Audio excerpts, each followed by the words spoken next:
A light, extra thin batter ladled into a hot skillet. Cook to a rich golden brown pancake.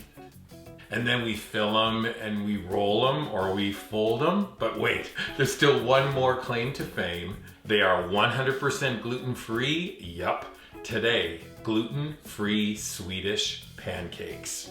Carol's mom, Grandma Judy, perfected this hand-me-down family recipe, and Carol makes it for her family a lot, so you know it's really delicious.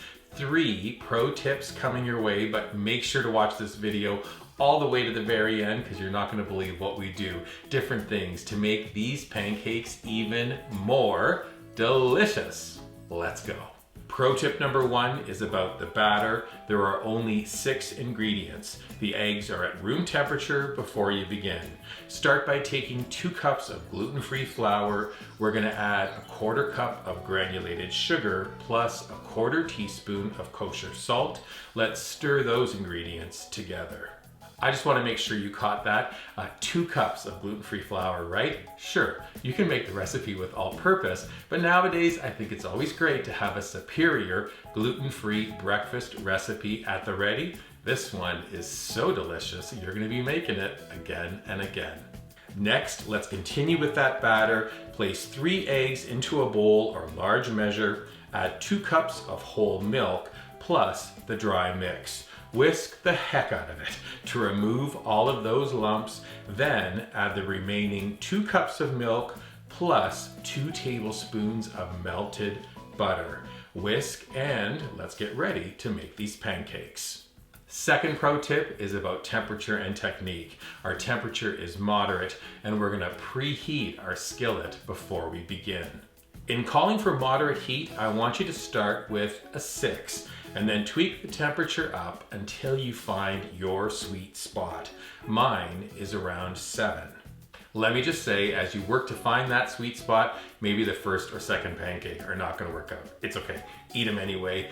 The first always goes to the maker, but to get it right, stir up the batter, then ladle about a 1/4 cup into the center of the hot skillet. Then it's a quick turning and tilting of the pan until the batter completely levels out in the pan and it sets. Let me show you.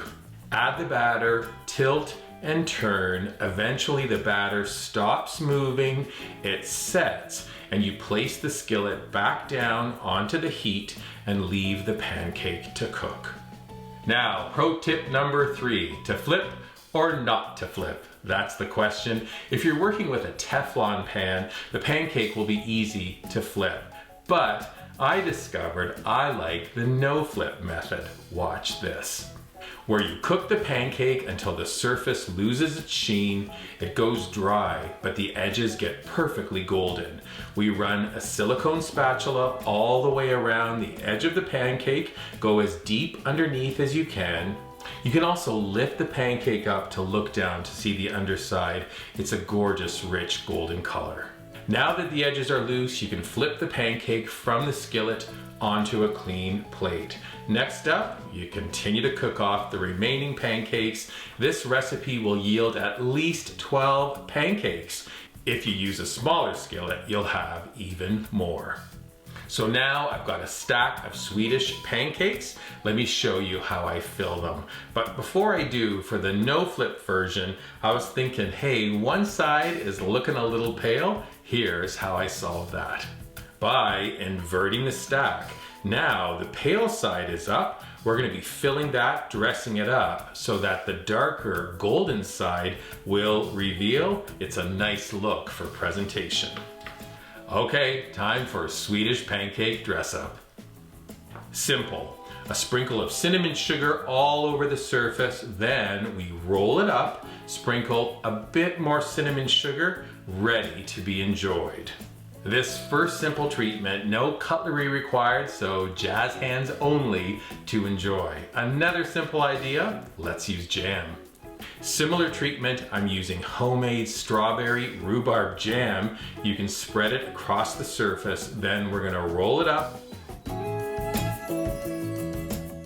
Jam on the side, please. This is gorgeous. How about one for the kids? A swipe of chocolate, hazelnut spread, and sliced bananas.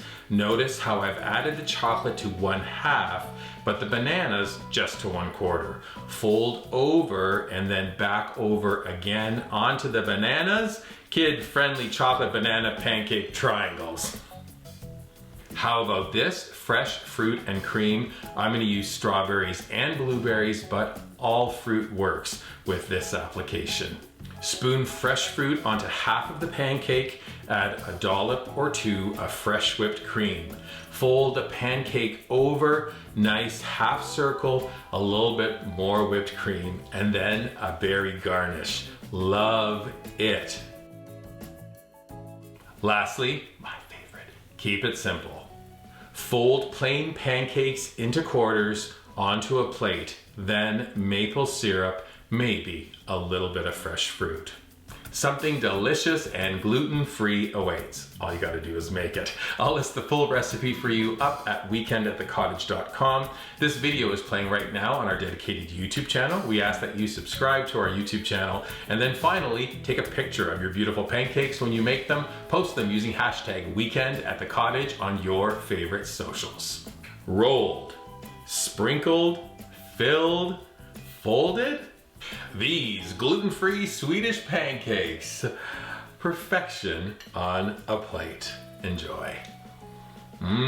Good.